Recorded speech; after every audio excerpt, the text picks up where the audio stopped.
This is the BBC. There are no programmes on this channel at present. Details of all our services are... BBC Bangla.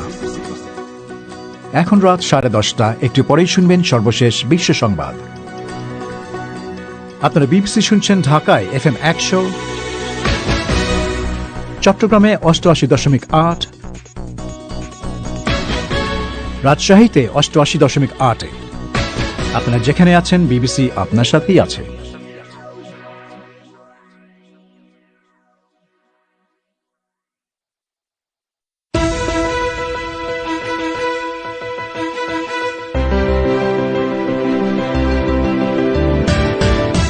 তড়িঘড়ি করে lockdown ওঠালে ভয়াবহ পরিণতি হতে পারে।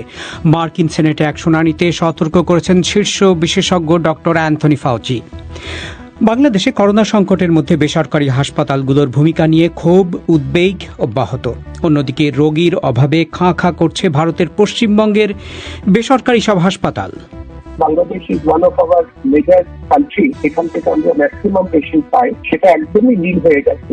কিছু পেশেন্ট এখনো কন্টিনিউ করছেন, যারা ক্যান্সারের যারা পেশেন্ট আছেন তারা এখানে থেকে গেছেন, তারা এখনো কিছু কিছু ট্রিটমেন্ট করছেন। আর শেষে রয়েছে ফেসবুক লাইভের রেকর্ডকৃত অংশ। তবে শুরুতে বিশ্ব সংবাদ।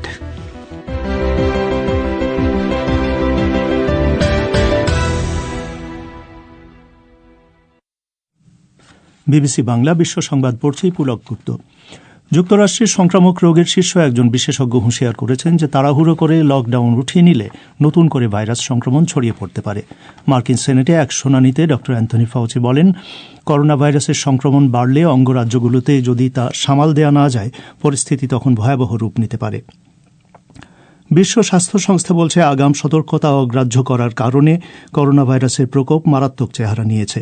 ব্রাজিল এবং যুক্তরাষ্ট্রের পরিস্থিতি প্রসঙ্গে WHO এই মন্তব্য করে। এই দুদেশের নেতারা প্রথম দিকে করোনা ভাইরাসের হুমকি আদৌ গুরুত্ব দিতে চাননি, কিন্তু পরে আন্তর্জাতিক ওই সংস্থাকেই দোষারোপ করতে শুরু করেন। করোনা ভাইরাসে আক্রান্ত রোগীর সংখ্যার দিক থেকে রাশিয়া এখন রয়েছে যুক্তরাষ্ট্রের পরেই। সর্বশেষ পরিসংখ্যানে দেখা যাচ্ছে রাশিয়ায় এখন পর্যন্ত 2,30,000-এরও বেশি লোক শনাক্ত হয়েছে। নতুন আক্রান্তদের মধ্যে রয়েছেন প্রেসিডেন্ট পুতিনের মুখপাত্র দিমিত্রি পেসকভ। তবে রুশ কর্মকর্তারা বলছেন যে মারা গিয়েছেন 2,100-এরও কিছু বেশি। আফগানিস্তানে দুটি পৃথক সন্ত্রাসী হামলায় কমপক্ষে 28 জন মারা গিয়েছে। রাজধানী কাবুলের একটি হাসপাতালে হামলায় কমপক্ষে 16 জন মারা যান, যাদের সিংহভাগই মা এবং শিশু। অন্য আরেক ঘটনায় নাঙ্গারহার প্রদেশে পুলিশ কর্মকর্তার জানা যায় এক বিস্ফোরণে 12 জন মারা গিয়েছে। করোনা সংকট কাটিয়ে উঠে ভারতকে আত্মনির্ভর দেশ হিসাবে তুলে ধরার লক্ষ্য নিয়ে সেদেশের প্রধানমন্ত্রী নরেন্দ্র মোদী 20 লক্ষ কোটি টাকার এক বিশেষ আর্থিক প্যাকেজের কথা ঘোষণা করেছেন। জাতির উদ্দেশ্যে দেয়া এক ভাষণে মিস্টার মোদী ঘোষণা করেন যে 17ই মের পরেও লকডাউন চলবে, তবে তা কতদিন চলবে এবং কিভাবে পালন করতে হবে তা পরে ঘোষণা করা হবে। ব্রিটেনের সবশেষ সরকারি পরিসংখ্যানে আভাস পাওয়া যাচ্ছে যে যুক্তরাজ্যে করোনা ভাইরাসে প্রকৃত মৃত্যুর সংখ্যা 38,000-এরও বেশি। দেশটির জাতীয় পরিসংখ্যান দপ্তর ONS থেকে প্রকাশ করা এই মৃত্যুর সংখ্যা সরকারি হিসেবের চাইতে 6,000-এরও বেশি। এতে ইংল্যান্ড এবং ওয়েলস ছাড়াও বৃদ্ধদের কেয়ার হোমগুলোতে মৃত্যুর হিসেব অন্তর্ভুক্ত রয়েছে। ব্রিটেনের প্রেস অ্যাসোসিয়েশন বার্তা সংস্থা আরেক হিসেবে মৃত্যুর সংখ্যা 40,000 বলে বলছে, যা ইউরোপে সর্বোচ্চ। করোনা ভাইরাস নিয়ে জার্মান সরকারের বিজ্ঞান বিষয়ক উপদেষ্টা সংস্থা বলছে যে পরপর 3 দিন সেখানে সংক্রমণের হার 1-এর বেশি হওয়ায় তারা উদ্বিগ্ন নয়। পরিসংখ্যান তত্ত্ব অনুযায়ী এ হারের অর্থ হল একজন আক্রান্ত ব্যক্তি আরও এক ব্যক্তিকে সংক্রমিত করবে। একজন বিজ্ঞানী বলছেন যে এই হার যদি 1.3 পর্যন্ত ওঠে এবং তা কয়েকদিন ধরে চলে, তাহলেই উদ্বেগের কারণ আছে।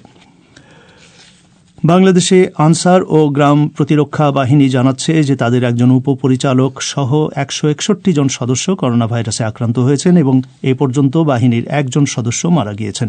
বাহিনীটির পক্ষ থেকে এক সংবাদ বিজ্ঞপ্তিতে এই কথা জানানো হয়। আপনারা শুনছেন বিবিসি বাংলার রাতের অধিবেশন পরিক্রমা। পরিবেশন করছে শাকিল আনোয়ার।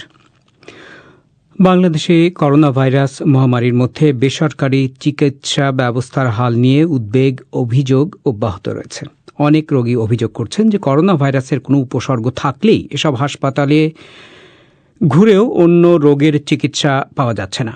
অনেক বেসরকারি হাসপাতাল ক্লিনিক বন্ধ রয়েছে। এমন প্রেক্ষাপটে সরকারের পক্ষ থেকে হুঁশিয়ারি দেওয়া হয়েছে যে কোনো বেসরকারি হাসপাতাল বা ক্লিনিক চিকিৎসা না দিলে লাইসেন্স বাতিল সহ তাদের বিরুদ্ধে বিভিন্ন ব্যবস্থা নেওয়া হবে। তবে হাসপাতাল মালিকরা বলছেন যে সুনির্দিষ্ট গাইডলাইন এবং সমন্বয় ছাড়া শুধু হুমকি দিয়ে পরিস্থিতির উন্নতি হবে না। ঢাকা থেকে আরও জানাচ্ছেন কাদির কল্লোল। হৃদরোগে আক্রান্ত ৬০ বছরের বেশি বয়স্ক একজন ব্যক্তিকে নিয়ে তাঁর স্বজনরা ঢাকায় ৩টি বেসরকারি হাসপাতাল ঘুরেও তাকে ভর্তি করাতে পারেননি।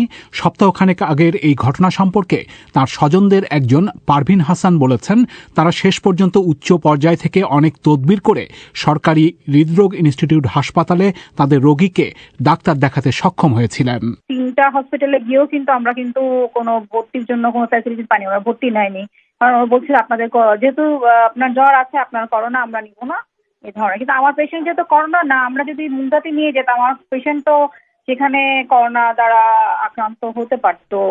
তারপর আপনি হৃদরোগ ইনস্টিটিউটও ওরা কিন্তু যাওয়ার পরে আমাদেরকে ভর্তি নিয়ে নেয়নি, আমাদেরকে অনেক রেফারেন্স অনেক কিছুই করতে হয়েছে। হাই লেভেল থেকেও কল দিতেন, কিন্তু উনি তো করোনার পেশেন্ট ছিলেন না, উনি তো কার্ডিয়াকের পেশেন্ট, ওটা হার্ট অ্যাটাক হয়েছে। কিন্তু আমাদের ভোগান্তিটা হচ্ছে আমরা কোনো ভর্তির জন্য কোনো ফ্যাসিলিটি পাইনি, ওরা ভর্তি নেয়নি। দেশে করোনা ভাইরাসের সংক্রমণ শুরুর পর থেকেই হাসপাতালে ঘুরে চিকিৎসা না পাওয়ার এমন অনেক অভিযোগ সংবাদ মাধ্যমে এসেছে।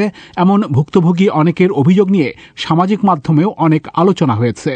দুদিন আগেই একজন অতিরিক্ত সচিব গৌতমাইত সরকার কিডনি জটিলতায় অসুস্থ হয়ে পড়লে তাকে নিয়ে তাঁর স্বজনরা একের পর এক বেসরকারি সরকারি হাসপাতালে ঘুরেছেন, কিন্তু চিকিৎসা না পেয়ে তাঁর মৃত্যু হয়েছে বলে পরিবারের পক্ষ থেকে অভিযোগ করা হয়েছে। সেই অভিযোগের প্রেক্ষাপটে চিকিৎসা নিয়ে উদ্বেগের বিষয় আবার আলোচনায় এসেছে। তবে সেবা না দিলে বেসরকারি হাসপাতালের লাইসেন্স বাতিল করা হতে পারে। সরকারের দিক থেকে এমন একটি সতর্কবার্তা দেওয়া হয়েছিল কয়েকদিন আগে। বেসরকারি মেডিকেল কলেজ হাসপাতালগুলোর অ্যাসোসিয়েশনের সভাপতি মুবিন খান বলেছেন, লাইসেন্স বাতিল কোনো সমাধান হতে পারে না বলে তারা মনে করেন।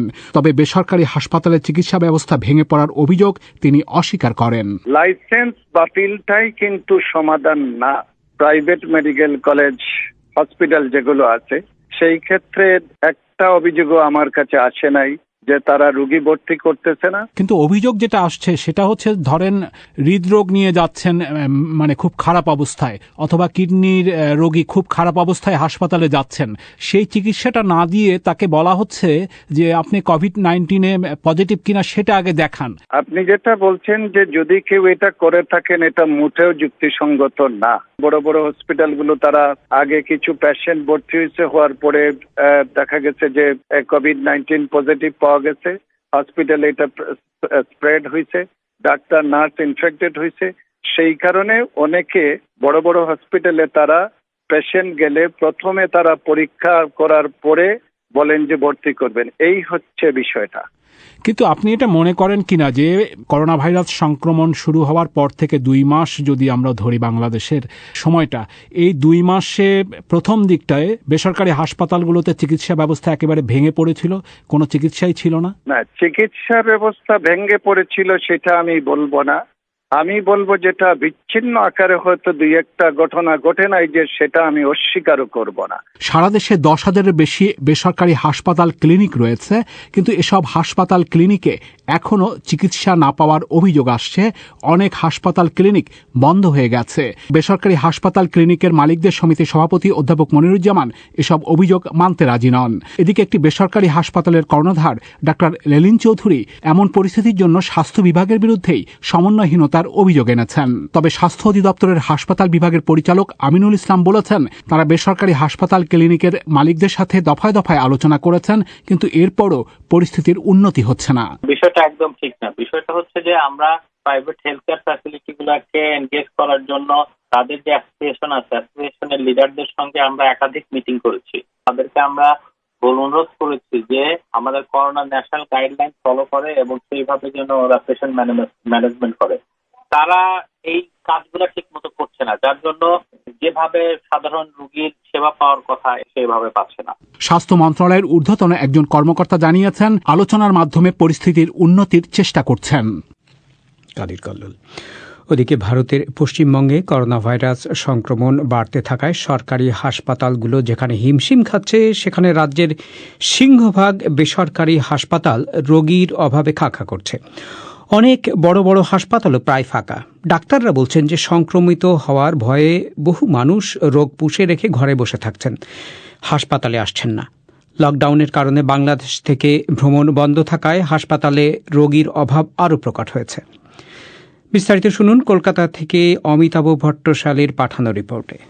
কলকাতার যেসব চিকিৎসক সকাল থেকে রাত অবধি কখনো হাসপাতালে কখনো বা ব্যক্তিগত চেম্বারে সদা ব্যস্ত থাকতেন, যাদের দেখাতে গেলে বহুদিন আগে থেকে নাম নথিভুক্ত করতে হতো, সেই সব চিকিৎসকদের অনেকেই এখন কিছুটা অলস সময় কাটাচ্ছেন। খুব গুরুতর রোগী হলে তাকে হাসপাতালে হয়তো আসতে বলছেন, বা শল্য চিকিৎসকরা শুধুই এমন অপারেশন করছেন যা না করলে হয়তো রোগীর মৃত্যু হতে পারে। কলকাতার হাসপাতালগুলিও প্রায় ফাঁকাই পড়ে থাকছে। করোনা সংক্রমণ শুরু হওয়ার পর থেকেই হাসপাতালগুলি বা ডাক্তারদের ব্যক্তিগত চেম্বারের কেন এরকম অবস্থা জানতে চেয়েছিলাম কলকাতার অস্থি রোগ বিশেষজ্ঞ ডাক্তার বীরেশ্বর ব্যানার্জির কাছে। লোকের মধ্যে একটা ভীতি আছে, যেটাকে আমি বলবো ইগনোরেন্স বা না জানার বা অল্প জানার ভয়, বা কিছু কিছু ক্ষেত্রে বেশি জানার ভয়, যে জন্য লোকের ভীতির জন্য তারা হাসপাতালে যাচ্ছেন না, ডাক্তারের মধ্যে কনসাল্টও করছেন না। শুধু যেগুলো ইমার্জেন্সি পরিষেবা বলতে পারেন সেগুলোই চিকিৎসা হচ্ছে। সেটার পরিমাণ যেহেতু অনেক ক্ষেত্রে অনেক সময় কম হয়, বা এখন যেহেতু রাস্তাঘাটে কোনো অ্যাক্সিডেন্ট নেই বা বাড়িতে লোকজন আধিক্য আছে বলে যারা বয়োজ্যেষ্ঠ বাড়িতে রয়েছেন তাদেরকে একটুখানি সেবা টেবা বেশি পাচ্ছেন, সুতরাং যত্নটাও একটু বেশি থাকছে, হয়তো পড়ে যাওয়া বা ফ্র্যাকচার রেটও একটু কম আছে। ডাক্তার ব্যানার্জি উল্লেখ করছিলেন যে সংক্রমিত হওয়ার আশঙ্কা থেকেই রোগীরা হাসপাতালে আসা প্রায় বন্ধই করে দিয়েছেন। যেমন কলকাতার এএমআরআই হাসপাতালে রোগীর সংখ্যা কমে গেছে প্রায় 80%। ওই হাসপাতাল গোষ্ঠীর প্রধান কার্যনির্বাহী অফিসার রূপক বড়ুয়া ব্যাখ্যা করছিলেন, দুভাবে পেশেন্টের ফুটফলটা কমেছে। একটা হচ্ছে একটু ভয়, যেখানে একটু বেরোতে চাইছেন না, কিংবা খুব প্রয়োজন না হলে তারা ডাক্তারের কাছে আসতে চাইছেন না। আর আরেকটা হচ্ছে যেহেতু আমাদের লকডাউনের পর ট্রান্সপোর্ট বন্ধ হয়ে গেছে একদম, তো সেখানে পেশেন্টদের কোনো রকম ভাবে কমিউট করাটাও একটা প্রবলেম হয়ে দাঁড়িয়েছে। কিছু ডক্টরও কিন্তু প্রথম অবস্থাতে তারা they have also try to avoid hospital visit আর কি। প্রায় সব ডাক্তার আর হাসপাতালগুলি শুরু করেছে টেলিফোনে চিকিৎসা পরিষেবা দেওয়া। বিশেষ ক্ষেত্রে ভিডিও কলের মাধ্যমেও পরামর্শ দেওয়া হচ্ছে।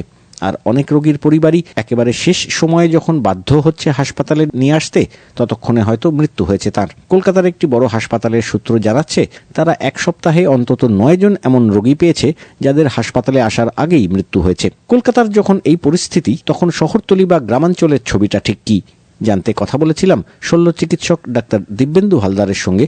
এর মধ্যে গোটা 5 সার্জারি, যেটা খুব জরুরি, না করলে হয়তো পেশেন্ট মারা যেতেন, সেরকম কতগুলো করতে হয়েছে।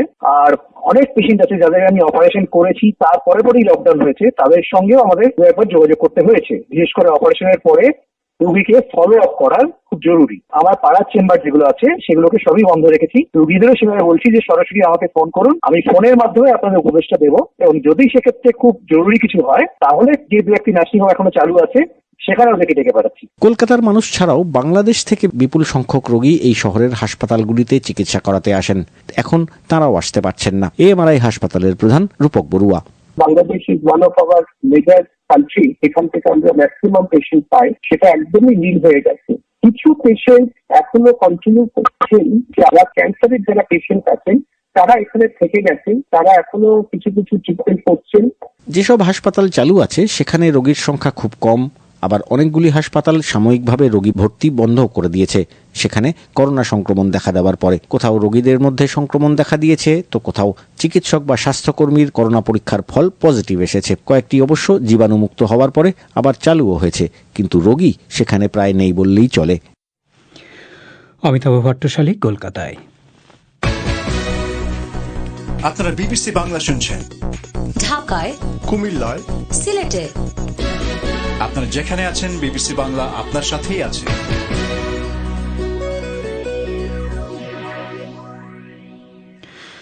এবারে ঢাকায় আমাদের সহকর্মীদের অংশগ্রহণে করা একটি ফেসবুক লাইভের রেকর্ডকৃত অংশ। বিবিসি বাংলার ফেসবুক লাইভে সবাইকে স্বাগত জানাচ্ছি। আমি আফরোজা নীলা। করোনা ভাইরাসের সার্বিক পরিস্থিতি নিয়ে আমাদের আজকের ফেসবুক লাইভে আমার সঙ্গে যোগ দিয়েছেন সহকর্মী মীর রায়হান মাসুদ। আমার সঙ্গে কিছুক্ষণ পরে এসে যোগ দিবেন মুন্নি আক্তার এবং সংবাদদাতা কাদির কল্লোল। রায়হান, স্বাস্থ্য অধিদপ্তরের যে নিয়মিত ব্রিফিং হয় তা আজও আপনি পর্যবেক্ষণ করেছেন প্রতিদিনের মতো, তো সবশেষ যে তথ্য পাওয়া গেছে সেই তথ্যের বিশ্লেষণ যদি করেন। ইতোমধ্যেই অনেকেই ব্রিফিংটি দেখে ফেলেছেন, তবু আমি যদি আরেকবার বলি, আজও কিন্তু 1000-এর কাছাকাছি মানুষ নতুন করে শনাক্ত হয়েছে রোগী হিসেবে কোভিড-19 এবং আরও 11 জনের মৃত্যু হয়েছে এবং আজ মৃত্যুর সংখ্যা বাংলাদেশে 250 ছুঁয়েছে এবং মোট রোগীর সংখ্যা হয়েছে 16,660। বাংলাদেশে মোট সুস্থ হওয়ার সংখ্যাটা 3,147। যদি আমি একটু পরিসংখ্যান বলি যে মোট যে শনাক্ত হয়েছে এবং মোট যেই পরিমাণ রোগী গত 24 ঘন্টায় শনাক্ত হয়েছে এবং টেস্টের ব্যাপারটা, প্রতি 100 জন টেস্ট করে কিন্তু বাংলাদেশে এবার 14 জন রোগী পেয়েছে এবং বাংলাদেশে মোট টেস্ট হয়েছে 1,36,000-এর উপরে। সেখান থেকে যে পরিমাণ রোগী শনাক্ত হয়েছে সেটা কিন্তু প্রতি 100 জনে 12 জন। সংখ্যার তত্ত্বটা এটাই বলে এবং মোট যে মৃত্যুর সংখ্যা সেটা 250। মোট শনাক্তের সংখ্যার সাথে যদি অনুপাত করা হয় সেটা প্রতি 100 জনে এখন পর্যন্ত 1.5 জন মারা যাচ্ছে বাংলাদেশে। এবং বাংলাদেশের যে সার্বিক পরিস্থিতি সেটা যদি অন্য দেশের সাথে একটু তুলনা করতে পারি, এই যে মৃত্যু হারটা যদি একটু দেখি, প্রতি দেশের মৃত্যুহার এখানে মোটামুটি আছে, বাংলাদেশের আশেপাশে যেসব দেশ তাও আছে এবং বিশ্বে যেসব দেশ সর্বোচ্চ পর্যায়ে এবং এগিয়ে আসে সেসব দেশও আছে। 12ই মে পর্যন্ত হিসাবটা নেওয়া হয়েছে। ফ্রান্সে, আমরা জানি যে ইউরোপের সর্বাধিক পরিমাণ করোনা ভাইরাস আক্রান্ত দেশের সংখ্যা বেশি এবং ফ্রান্সে প্রতি 100 জনে 15 জন মারা গেছেন। প্রতি 100 জন আক্রান্ত হওয়ার পর 15 জন মারা গেছেন। যুক্তরাজ্যে যেটা 14.4, ইতালিতে 14, স্পেনে 10, বিশ্বব্যাপী সংখ্যাটা একটা এভারেজ অবস্থানে আছে 6.7। ইরানের সংখ্যাটা 6.1। যদিও ইরানের বিবিসির যে পার্সিয়ান আমাদের সহকর্মীরা আছে তারা বলছেন ইরানের সংখ্যাটা সরকার অনেকটাই কমিয়ে দেখেছে এবং তারা কখনো কখনো বলছে যে সেটা প্রায় 6 গুণ পর্যন্ত কমানো হয়েছে। জার্মানিতে সংখ্যাটা 4.4। আমরা জানি জার্মানিতে মোট আক্রান্তের তুলনায় মৃত্যুর সংখ্যা অনেক কম এবং জার্মানি যেভাবে টেস্টিং, কন্ট্যাক্ট ট্রেসিং এর মাধ্যমে পুরো ব্যাপারটাকে সামলেছে, তারা একটি মডেল হিসেবেই উপনীত হয়েছিল একদম শুরুর দিকটাই। বাংলাদেশের পার্শ্ববর্তী দুটি দেশের কথা যদি বলি, ভারত 3.2, প্রতি 100 জনে 3.2 জন মারা গেছেন ভারতে এবং পাকিস্তানে সেটা 2.2 এবং বাংলাদেশেরটা আমরা আগেই বলেছি সেটা 1.5। এই যে সংখ্যা এবং তথ্য উপাত্ত আমরা উপস্থাপন করছি সেটা যুক্তরাষ্ট্রভিত্তিক একটি বিশ্ববিদ্যালয়, জনস হপকিন্স বিশ্ববিদ্যালয় থেকে নেওয়া হয়েছে। এবার যদি আমরা সুস্থতার হারের দিকে একটু তাকাই, এই ক্ষেত্রে কিন্তু যুক্তরাজ্য সবার চেয়ে পিছিয়ে আছে এবং সেটা সুস্থতার হার হচ্ছে 0.55। যুক্তরাজ্যের পরেই আসে যুক্তরাষ্ট্র 17.30, বাংলাদেশ এই ক্ষেত্রে আছে 18.90। এখানে যদিও বিশ্বের যে সিরিয়াল সেটা কিন্তু এখানে দেখা যায় বাংলাদেশের আশেপাশের দেশ এবং সর্বাধিক আক্রান্ত দেশের কথা এখানে বলা হয়েছে। এছাড়াও আপনি আরো বিভিন্ন খবরের দিকে নজর রাখছিলেন, বিশ্বের বিভিন্ন খবরের দিকে নজর রাখছিলেন, কি আছে শেষ কি দেখলেন আপনি? বিশ্বের নানা খবরের মধ্যে আজকে কিছু ইন্টারেস্টিং খবর কিন্তু বেরিয়ে আসে, যেমন ইরানে আজকে সকল মসজিদ খুলে দেওয়া হয়েছে এবং সামনে রমজান মাসের যে 3টি বিশেষ দিন শবে কদরকে উপলক্ষ করে তারা প্রতিটি মসজিদ খুলে দিয়েছে এবং সেটা বলছে সাময়িকভাবে দেশটির সর্বোচ্চ যে ধর্মীয় নেতা আয়াতুল্লাহ খোমেনি আজ বলেছেন এবং তার অফিসিয়ালদের গতকাল একটি জরুরি তলব করা হয়েছিল এবং সেখানে তিনি বলেছেন যাতে সর্বস্তরের জনগণ মসজিদে গিয়ে নামাজ আদায় করতে পারে এবং প্রার্থনা করতে পারে, সেজন্য যাতে দ্রুত তারা পদক্ষেপ নেয় এবং একদিনের মাথায় এই নতুন সিদ্ধান্তটি এসেছে। এখানে একটু বলে রাখছি যে আপনারা দেখতে পাচ্ছেন যে বিবিসি বাংলার লাইভ পেজ, এটি বিবিসি বাংলার ওয়েবসাইটে গেলেই আপনারা পাবেন এখানে, এবং করোনা ভাইরাস সংক্রান্ত নানা ধরনের খবর, দেশ এবং বিশ্বের খবর আপনারা এখানে দেখতে পাবেন। এখানে নানা ধরনের খবর আছে, অস্ট্রেলিয়ার একটি খবর আছে এবং রাশিয়ার খবরও আছে। রাশিয়ার ব্যাপারটা খুবই মর্মান্তিক আসলে। করোনা ভাইরাসের চিকিৎসায় ছিলেন 5 জন এবং সেখানে ভেন্টিলেটরের মাধ্যমে শর্ট সার্কিটে আগুন ধরে 5 জনই মারা গিয়েছেন এবং আরো 150 জনের মতো সেখানে আহত হয়েছেন একটি হাসপাতালে।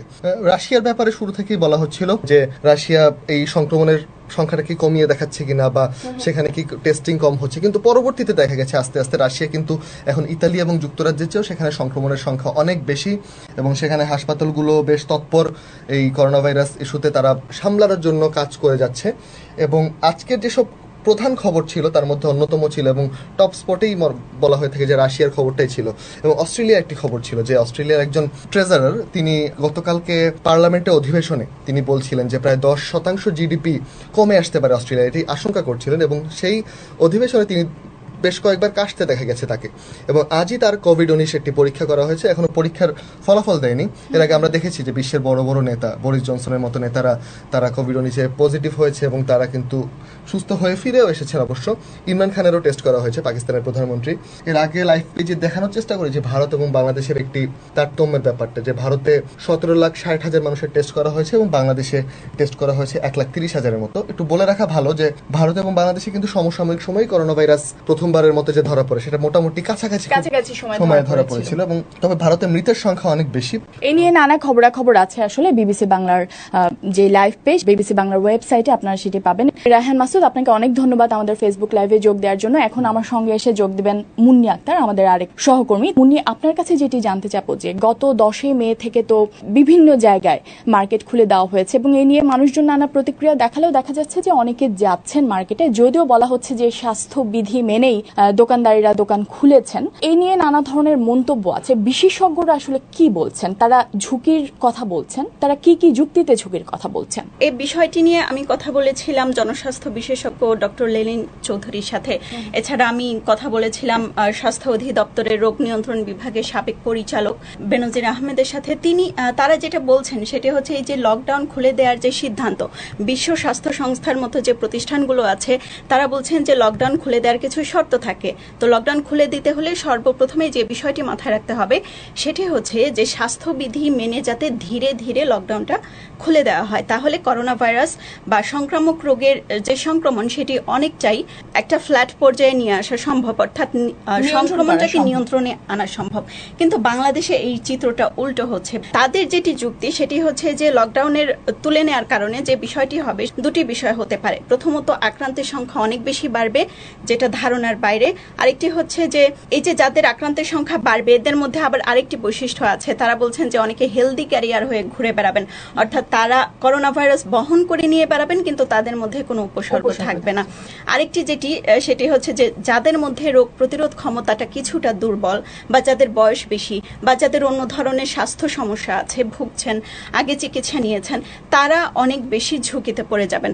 জনস্বাস্থ্য বিশেষজ্ঞ ডক্টর লেনিন চৌধুরী যেটি বলছেন সেটি হচ্ছে যে আমরা আসলে এই অবস্থা ভবিষ্যতে গিয়ে সামাল দিতে পারবো কিনা তার একটা বিশ্লেষণে যাওয়ার আগে দেখতে হবে যে বর্তমান পরিস্থিতিটা আমরা কিভাবে সামাল দিচ্ছি। তিনি বিভিন্ন ধরনের ঘটনার কথা বলেছেন, তার মধ্যে একটি আছে একজন অতিরিক্ত সচিব যিনি হাসপাতালে ভর্তি হতে না পেরে শেষে কুর্মিটোলায় গিয়ে ভর্তি হয়েছেন, তারপর তিনি মারাও গিয়েছেন। তো ডক্টর লেনিন চৌধুরী বলছেন যে যদি স্বাস্থ্য অবস্থাটা এমন হয় যে এখন যারা আক্রান্ত হচ্ছেন, যখন আক্রান্তের সংখ্যাটা বেশ কম, তখনই যদি আমরা সামাল দিতে না পারি, তাহলে যখন এই সংখ্যা অনেক বেশি হবে তখন গিয়ে আমরা কি ধরনের সামাল দিতে পারবো সেটা আসলে প্রশ্নের মুখে থেকে যায়। তার ভাষায় বলতে গেলে বলতে হবে যে আমরা অনেকটা ভাগ্যের উপর ছেড়ে দিচ্ছি। অনেকে অনেক ধরনের আশঙ্কা প্রকাশ করছেন। বিবিসি বাংলার ফেসবুক পাতাতেও অনেকে দেখা যাচ্ছে যে আশঙ্কা প্রকাশ করছেন। আমি এই পর্যায়ে কয়েকটি কমেন্ট পড়ে নিচ্ছি। ইত্তেহাদুল হক লিখেছেন, জনসংখ্যার আলোকে ভারতের চেয়ে বাংলাদেশে করোনার ছবলের হার বেশি। মোহাম্মদ জাকির বলছেন, আমি কুয়েত থেকে দেখছি। আপনাকে অনেক ধন্যবাদ কুয়েত থেকে দেখার জন্য। স্বপন লিখেছেন, দেশের কথা ভাবেন। প্রবীর কুমার বসাক লিখেছেন, বিবিসির কাছে আমার জিজ্ঞাসা, সারা বিশ্ব কি হার্ড ইমিউনিটির দিকে যাচ্ছে? এই বিষয়ে আসলে বিশেষজ্ঞরা নানা ধরনের মন্তব্য দিচ্ছেন এবং এই নিয়ে কিন্তু আমাদের একটি প্রতিবেদনও আছে। বিবিসি বাংলার ওয়েবসাইটে গেলে আপনারা এই প্রতিবেদনটি দেখতে পারবেন। এখন আমার সঙ্গে এসে যোগ দেবেন আমাদের সংবাদদাতা কাদির কল্লোল। বেশ কিছুদিন ধরেই আসলে বাংলাদেশে যে সংক্রমণের সংখ্যা বৃদ্ধি পাচ্ছে এবং বাংলাদেশের টেস্ট কি পরিমাণে হচ্ছে সেটি নিয়ে অনেকে অনেক ধরনের প্রশ্ন তুলছেন। বিশেষজ্ঞরাও বিভিন্ন ধরনের আশঙ্কা প্রকাশ করেছেন। কাদের, আপনিও এ নিয়ে নানা ধরনের খোঁজখবর রাখছিলেন। বাংলাদেশে যেটি কিছুদিন আগে বলা হয়েছিল যে প্রতিদিন 10,000 টেস্টের একটা পরিকল্পনা করা হয়েছিল, কিন্তু এখন পর্যন্ত দেখা যাচ্ছে যে আমরা যেটি স্বাস্থ্য অধিদপ্তরের নিয়মিত ব্রিফিংয়ে দেখি যে 10,000 টেস্ট সংখ্যাটি কিন্তু আমরা এখন পর্যন্ত শুনতে পারিনি। মানে কর্মকর্তারা কি বলছেন, কেন এখন পর্যন্ত 10,000 টেস্ট প্রতিদিন করা সম্ভব হচ্ছে না? আসলে যেটা হচ্ছে যে বাংলাদেশে করোনা শনাক্ত হয়েছে তখন থেকে এখন 2 মাস কিন্তু সময় পার হয়ে যাচ্ছে। এই 2 মাসে এসেও তারা 2 মাস পরে এসে তারা বলছে যে 10,000 পর্যন্ত তারা টার্গেট করছে কর্তৃপক্ষ, যে 10,000 পর্যন্ত অন্তত করা যায় কিনা। সেই টার্গেটও 2 মাসে পৌঁছানো সম্ভব হচ্ছে না। 7,000 7,500 এর মধ্যেই সীমাবদ্ধ থাকছে। এখানে বিশেষজ্ঞদের যেটা মত সেটা হচ্ছে যে নমুনা সংগ্রহ থেকে ল্যাবে পরীক্ষা করা পর্যন্ত এই প্রক্রিয়ার মধ্যেই প্রথম সমস্যা হচ্ছে লোকবলের সমস্যা। তারপর যে সমস্যাটা হচ্ছে যে মানে কারিগরি সমস্যা, যে ল্যাবের মানে সংখ্যা কম। যেটা হচ্ছে যে মানে লোকবলের সমস্যাটা হচ্ছে যে যারা নমুনাটা সংগ্রহ করবেন মেডিকেল টেকনোলজিস্ট, সেই মেডিকেল টেকনোলজিস্ট নিয়োগই বন্ধ ছিল 1 দশকের বেশি সময় বাংলাদেশে। এটা নানান রকম জটিলতার কারণে, এমনকি নিয়োগের ক্ষেত্রে আদালত পর্যন্ত গড়িয়েছিল, আদালতের ইনজাংশন ছিল, নানান ধরনের বিষয়ের কারণে জটিলতার সৃষ্টি হয়েছিল। এখন এসে দেখা যাচ্ছে মাত্র 1100 আপনার মেডিকেল টেকনোলজি সারা দেশে আছে যারা কাজ করছেন, এই সংখ্যাটা খুবই কম। বিশেষজ্ঞরা কিন্তু এই জায়গাটাই উদ্বিগ্ন যে যারা কাজ করছেন তারা যদি অসুস্থ হয়ে যান, কারণ এটা এক নাগারে কাজ এবং খুবই ঝুঁকির কাজ, নমুনা সংগ্রহ করা, তারপর ল্যাবে নিয়ে এসে সেটা পরীক্ষা করা, ল্যাবে যারা আবার পরীক্ষা করছেন ভাইরোলজি, সবার মধ্যে এটা সংক্রমণের সুযোগ থাকে, তারা চরম ঝুঁকিতে থাকেন। তাদের সংখ্যা যদি কমে যায় তাহলে যেটুকু পরীক্ষা হচ্ছে সেটাও একটা বাধার মুখে পড়তে পারে। সে কারণে এখন সরকারের দিক থেকে এই বিষয়গুলো স্বীকার করা হচ্ছে। তারা বলছেন যে মেডিকেল টেকনোলজি যেটা আছে সেটা কম, এখন এই মুহূর্তে তারা দ্রুত গতিতে পথ সৃষ্টির একটা চেষ্টার কথা তারা বলছেন যে আরও 5,000 মানে পদ তৈরি করা যায় কিনা, সেই ধরনের একটা, কিন্তু সেটাও দীর্ঘ প্রক্রিয়ার ব্যাপার। সে কারণে সাময়িকভাবে এখন তারা সাময়িকভাবে কিছু লোক নিয়োগের চেষ্টা করছেন, মেডিকেল টেকনোলজিস্ট নিয়োগের। কিন্তু সমস্যাটা হচ্ছে দক্ষ লোক দরকার। এই নমুনাটা সংগ্রহ করার জন্য যে দক্ষতা দরকার সেটা দরকার, এবং এটার জন্য প্রশিক্ষণ দরকার আলাদা, সেটাও এখন মানে দেয়া সম্ভব হবে না। এই বিষয়গুলোর কারণে জটিলতা তৈরি হচ্ছে। আর যেভাবে এখন পরীক্ষা করা হচ্ছে ল্যাব, সেই ল্যাব মানে বসানো বা ল্যাব তৈরি করা, ল্যাব বাড়ানো, এইটাও কিন্তু মানে সীমাবদ্ধতা আছে। কর্মকর্তারা বলছেন যে আজকে পর্যন্ত 38টি ল্যাবে পরীক্ষা করার মানে সুযোগ তৈরি করা হয়েছে। এটাকেই তারা তাদের জন্য বড় অর্জন হিসেবে দেখছেন। কিন্তু মানে বাংলাদেশের মানে কর্তৃপক্ষ যারা আছেন তারা যেটা বলছেন যে এই সীমাবদ্ধতার কথাগুলো তারা স্বীকার করছেন, কিন্তু তারা বলছেন যে তারা চেষ্টা করছেন যে 10,000 পর্যন্ত পৌঁছানো যায় কিনা অন্তত আগামী এক সপ্তাহের মধ্যে, এই ধরনের তাদের একটা টার্গেট আছে। এই পর্যায়ে আমি বিবিসি বাংলার ফেসবুক পাতায় যে কমেন্ট এসছে তার কয়েকটা পড়ছি। শাহাবুদ্দিন সোহান লিখেছেন, টেকনোলজিস্ট সংকট, আরও ল্যাব ও টেকনোলজিস্ট বৃদ্ধি করে খুব দ্রুত পরীক্ষা বাড়াতে হবে, যেটি কাদের আপনি কিছুক্ষণ আগে বলছিলেন। তারপরে লিখেছেন জাহিদ খোকন, তিনি বলেছেন লকডাউন রাখা না রাখার সমান ব্যাপার, নিজেরা সচেতন হলে লকডাউনের প্রয়োজন নেই, আর অসচেতন হলে লকডাউন দিয়ে লাভ নেই। এই ধরনের মন্তব্য আরো অনেকগুলোই এসেছে। আসলে লকডাউন দিয়ে কি হলো, লকডাউন কেন শিথিল করা হলো, এই ধরনের অনেক প্রশ্ন কিন্তু দেখা যাচ্ছে সামাজিক মাধ্যমে, অনেক আলোচনা রয়েছে। সরকারের পক্ষ থেকে যেটি সাধারণ ছুটি ঘোষণা করা হয়েছে আগামী 16 মে পর্যন্ত, এরপরে কি বাড়ানোর আরো কোনো সম্ভাবনা আছে? এরকম কোনো ইঙ্গিত কি পাওয়া গেছে কাদের? সরকারের নীতি নির্ধারকদের সূত্রে যেটা বোঝা যাচ্ছে যে ছুটি ঈদের আগে আরো বাড়তে পারে। 16 তারিখ পর্যন্ত এখন সাধারণ ছুটি আছে, কারণ ঈদের আগে মাত্র 4টি কার্যদিবস আছে। সরকার সেই জায়গাটাতে চাইছে না, মনে হচ্ছে যে মানে প্রধানমন্ত্রীর দপ্তরে এই ধরনের পরামর্শই গেছে, এমনটা আমি নীতি নির্ধারক একাধিক নীতি নির্ধারকের সাথে কথা বলে যেটা জানতে পেরেছি ছুটি বাড়ানোর ব্যাপারে। তো এখন যেটা হচ্ছে যে মানে সরকারের মধ্যে এটাও বিবেচনায় আছে যে একদিকে সংক্রমণ বাড়া বা বিস্তার আরও হওয়ার ঝুঁকি, আর একদিকে হচ্ছে যে মানুষের কাজ, মানে নিম্ন আয়ের মানুষের কাজের তাগিদ, তাদের পেটের তাগিদ, এই দুটো বিষয় বিবেচনা করেই বলা হচ্ছে যে সরকার এগোচ্ছে। সেখানে অনেক বিষয় কিন্তু শিথিল করা হয়েছিল।